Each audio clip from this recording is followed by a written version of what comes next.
podcast. My name is Gina. Our goal at Girls House is to cover all areas of your life, whether it's spiritual, relational, or physical. We are so excited today. We have Mary Cunningham with us. She spoke at our last event. I'd like to welcome Mary Cunningham. Hi, thank you so much for having me. Gosh, I'm so excited. It was so fun speaking and just getting to share my heart for Jesus and fitness and food with all the ladies this last week. It was wonderful. Oh, it was so great having you. Can you share a little bit about yourself with us today? Sure. So I am a wife. I'm a mother of four, grandmother to four. That is my favorite title, which I'm sure you know. I'm a personal trainer and I also teach nutrition. So I've been in the fitness and wellness industry for over 26 years. And I get to just have this as a ministry. I get to speak into women's lives every single day, and it's such a blast. Wow, that is so neat. So can you share with us a certain time in your life, like a trigger point or event that got you so interested in this physical fitness and what you do?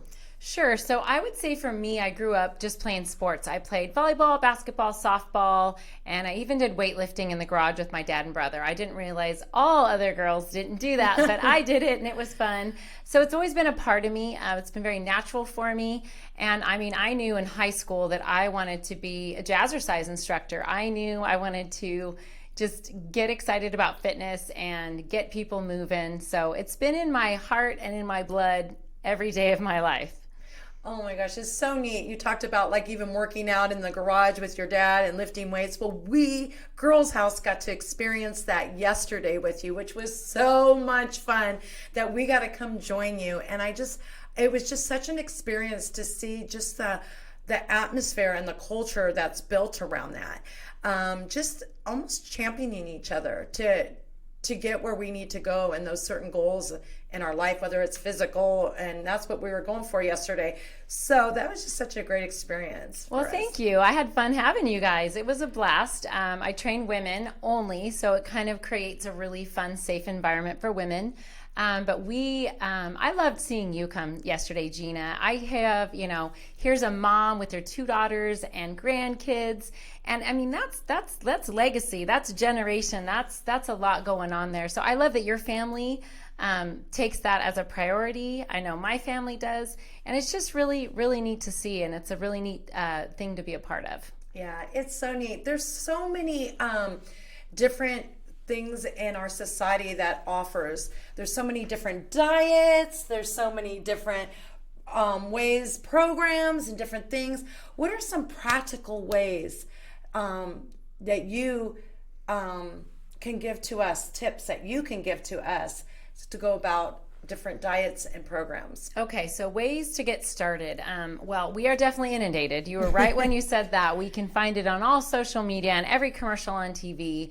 About diet, about exercise. I would say in my 26 years experience, I've seen a lot of fad diets come and go. I mean, they're always gonna, claim to bring this magic and you're gonna lose all this weight and you're gonna feel amazing. And then like, oh, well, we have some false claims about that. And now people are having heart disease over it. You're eating too much bacon and not enough vegetables or whatever the case. So not to bash any other program, but I will say, yes, we're inundated with it, but the way I like to teach it and the way that I've seen just sustainability for people is to just start eating from the ground, eating real foods that rot, grow mold, come from the ground, and have a mother. There's no diet to that. It's just really like getting with the Lord and figuring out like what has He given us and putting real food in our body. Foods, one way I like to teach it when I teach nutrition is if a third grader can read it, eat it. So as we're reading labels, when you look at broccoli or chicken, we eat foods that don't have a label, right? So that's kind of a fun, practical way to get started on clean eating. Wonderful. In that, as far as eating clean, I know that it comes to also to how do we have a healthy mind? How do we go about having a healthy mind? Can you tell us about that? Sure. I will say mine came with struggle. I didn't really understand the whole healthy mind thing. I, like many of moms of four, was pretty stressed out. And so I had a little bout with some anxiety and some depression. And of course, doctors want to fix you quickly. So they're like, sure, we'll call in some Prozac over the phone.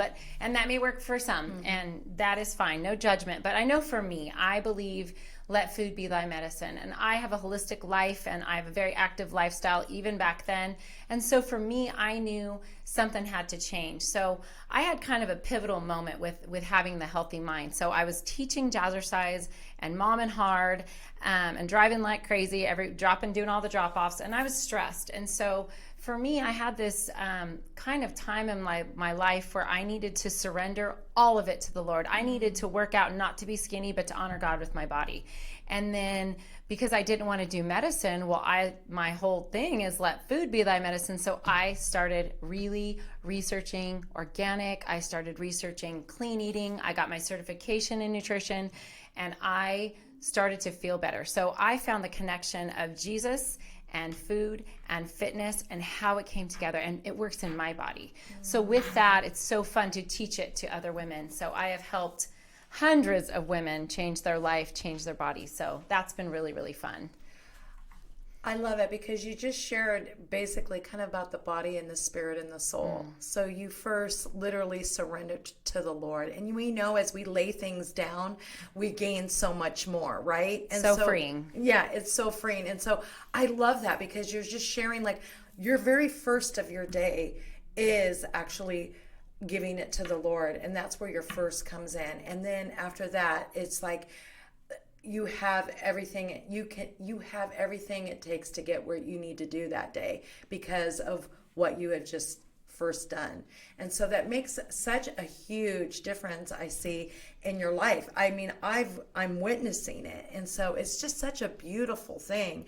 Also, in that if there is one thing that can hold a woman back from a healthy style, what would you say that is?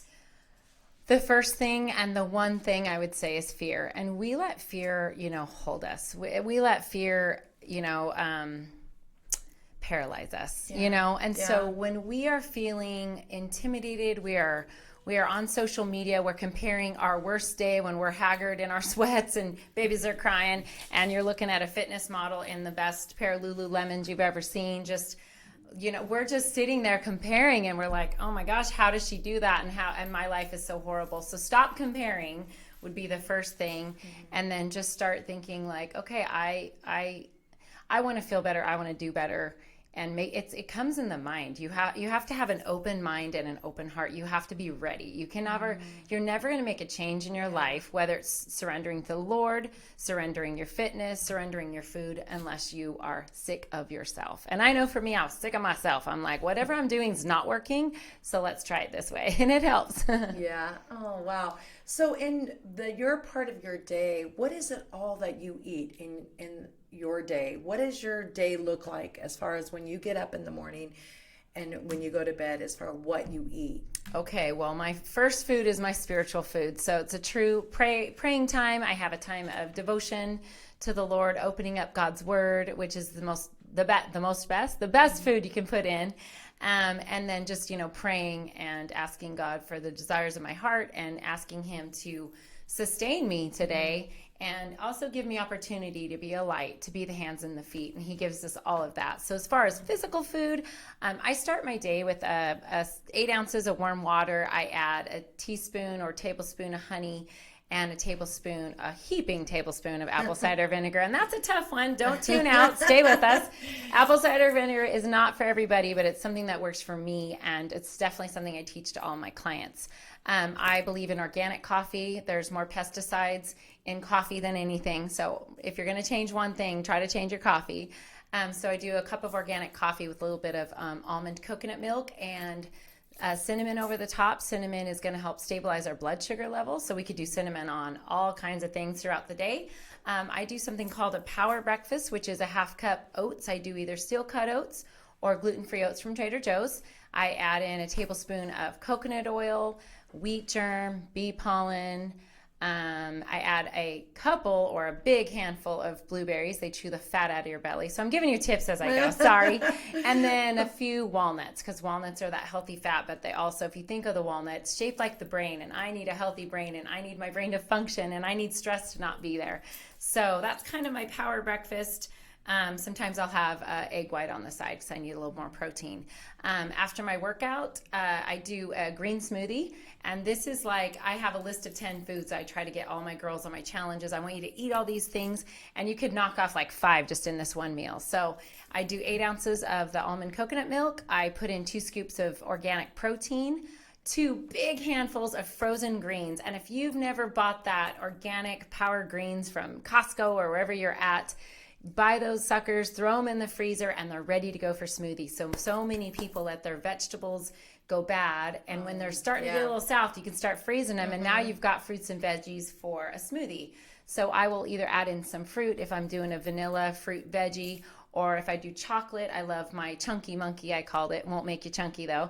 So 2 scoops of chocolate protein with an almond butter or peanut butter, and a little bit of banana, frozen banana in there. Ice blended up. I add some flaxseed on top and a little couple bites of granola. I like to chew my food, so that's one tip I love to give women, is we don't just like to drink things if like, oh, I need to drink celery juice and then I have to drink a smoothie, and you're never chewing. Think about chewing food. So the green smoothie is so important, and adding that little bit of granola so you're crunching on it and you're chewing it and you feel like you ate something, and it's just such a great combo of protein, carbs, and fat. So now we're just at 6:45 a.m. and I've already explained all that. Sorry, I'll hustle, guys. So a few hours later, I will have Ezekiel toast. I swear by Ezekiel. I mean, isn't it so neat that God gave us the right out of the Bible? He said, let's sprout those whole grains, and that's a sprouted bread. It's amazing. I make like an avocado toast with it, with a couple of eggs on top. Usually our equation for women is 3 egg whites to 1 yolk. Men is 5 to 1. Good luck trying to get your husband to eat healthy. No, I'm just kidding. Sometimes I'll put a little fruit on the side of that, but I love the combination of the protein. There's even 5 grams of protein in the bread, so that's so exciting. And then protein with the eggs, and then I'll add spinach in there, and then the avocado for the healthy fat. A few hours later, I will have my second cup of coffee, because I'm just like everybody else. And about 1:30 in the afternoon or 2, we're like, okay, starting to feel sluggish. So I have a cup of organic coffee, and usually like a yogurt. I do either Greek yogurt, organic Greek yogurt, or I do a brand called Siggy's, which is awesome. And when we look at our yogurt, we want to think higher protein than sugar. There's going to be some sugar in things, but we don't want everything sugar-free, because we don't want all the aspartame, and we don't want to have diet things, because that just puts us in that weird cycle again. So things that are real. I'll add some berries and granola with that. And then a few hours later, I make a nice big beautiful plate of rainbow, and that's dinner. And I love dinner. I love making dinner. It's fun. Food can actually be fun, so try to enjoy it. But I always say look at your plate as a rainbow, and we want our protein as king. So we're having fish or chicken or lean meat.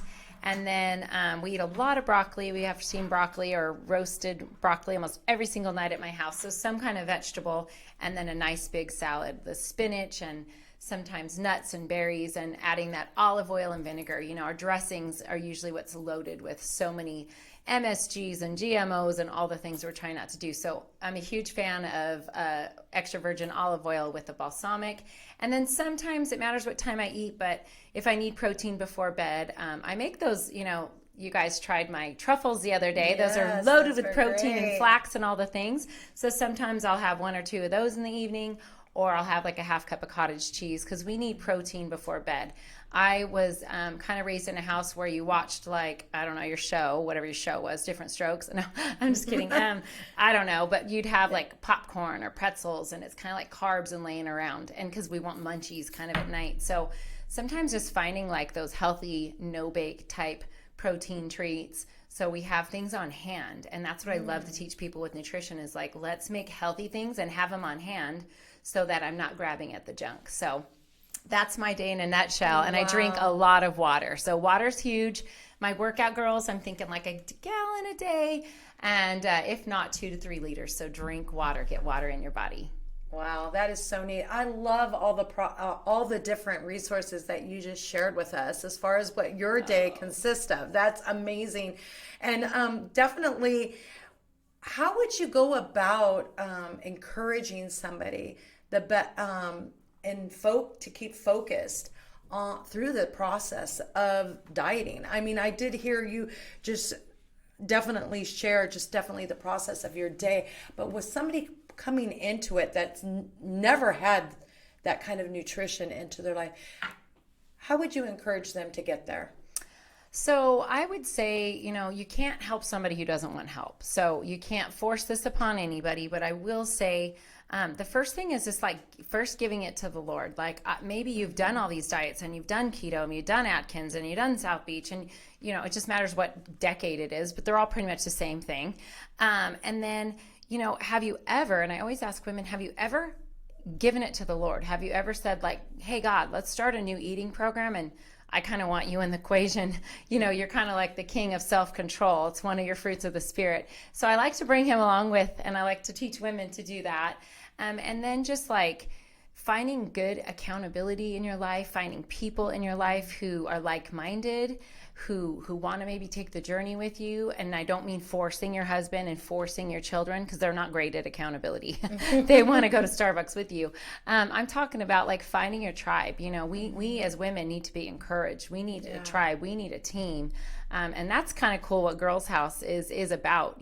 This is kind of seems like this is your mission and this is your vibe. And that's just how my vibe, and that's my life too. And I strongly suggest we were never meant to be on this island alone. We were meant to do this together. So, just making a decision and staying with it. It's consistency. And that is the hardest thing for us. I've tried keto and then I accidentally did this on the weekend. Now I'm out of ketosis, so I quit. And I think that that's what the problem is with dieting, is people diet, and then they do one thing, oops, and then they're just done. And I think with clean eating, the way I love to teach it is mercies are new. Thank you, Lord, that your mercies are new every morning. Right. And thank you that they're really new every single minute. But our clean eating mercies are new every 3 hours, which is kind of fun. So with clean eating, you're kind of rising up and you're eating breakfast, snack, lunch, snack, dinner. And it's like, even if I failed and I ate blah, blah, whatever it was at lunch, mercies are new in 3 hours. So have your apple and your almonds and kind of like push that restart button. And I can say with my clients, that's one feedback I've gotten over the years, over the 20 years, of people saying, I hear you chiming. I hear Mary talking in my ear saying, mercies are new, Mary. Mercies are new. Eat that apple, put some broccoli in, throw some spinach in, kind of reset the body and the mind. And it's powerful. It's really powerful. I love that. I love that. I love how you started off once again with, of course, in the morning, giving it to the Lord and asking really for his help. And then not only that, is partnering with like-minded people that can champion you alongside of it. And I love that. And then also just coming into like, hey, this is what we do. This is how we go about doing this. And so in that, I just love the fact that you give us how would you go about, because you're giving us, I love the fact that you're giving us so many different tips here. It's like so consuming. You just want more of it. But how long should we give our bodies to see the results that we need to see? I got what you're saying. What I'm saying? Yeah, okay. I feel you on that. And I would say a year. No, they're all, okay, I'm tuning out. Like, what? I don't have a year. You do actually have a year. What's interesting about the body is that some of it takes some time. It really does. And I think that's the problem with us. Our society is quick. We want, we have quick lifestyles. We want fast food. We want fast results. Everything's fast. Like, let's go hard and let's, I want it now. And so we need to think, okay, like, all right, I ate broccoli 3 times. Why haven't I lost 3 pounds? That's not how it's going to work. Okay, so I would just say give it a couple months. Okay, so I do a 21 day, and I always tell people, like, really statistically, we look at like trying to make new habits, whether it's your food or a workout program. Like, do it every day and do it for 3 weeks and assess that, and maybe sometimes write it down. A lot of times I have people do eating journals, workout journals, making a side note, like, people don't realize they just ate 4 Oreos, but if they have to write it down when they don't want to eat the 4 Oreos because they know, like, I'm going to read it. But the other part is, you start to learn your behavior. Sometimes it's like, oh, well, I ate this, but I was really upset about this in my life. And we don't really give the correlation between our emotion and our food, or our emotion and our lack of motivation. They're so tied, you know. So I believe in journaling. I believe writing it down, make a note in your phone, something, keeping yourself on that track and accountable, giving it 21 days, whatever that is. And as far as seeing results, I mean, I'm thinking in 3 months you should start to say, okay, you know, we're girls, we're putting on our clothes, we know how things should be fitting, you know, and doing measurements is really, really kind of a cool thing, because, you know, we want the scale to be the one thing. That's our one, like, I want to weigh this and I want to wear this size, and until then I'm not going to be happy. And, you know, we need to be blessed in the skin that we're in. We really do. We need to look around and look up and thank God for what he gave us. But you know, and I do understand wanting results. I totally understand that. So I would say 21 days, let's get some habits started. 3 months, we should start seeing some results. Whether you're running, maybe now you're running at a better pace or going a little further. If it's you're eating clean, you're staying with it. You're not failing every weekend, throwing it out the window with wine or whatever that is your thing is. So, you know, that's what I see people do, is they like can be strict, and then weekends come and then they're like, well, I was strict the whole time, but maybe you really weren't. So, you know, staying on track. And, you know, 80% is nutrition. With our 100% of who we are, 80 is nutrition, 10 is genetics, 10 is training. So let's work on the food part. The food part should be the big part where we want that, you know, under control. Foods, lots of veggies, girls. Lots of veggies. Well, thank you so much for sharing with us and sharing with Girls House. And we just loved having you and being a part of it. And we just thank you for being here today. Thank you. Oh, thank you so much. Thanks for having me. I just want to end with love yourself, love the body that God gave you, and take care of it well. Take care of your family.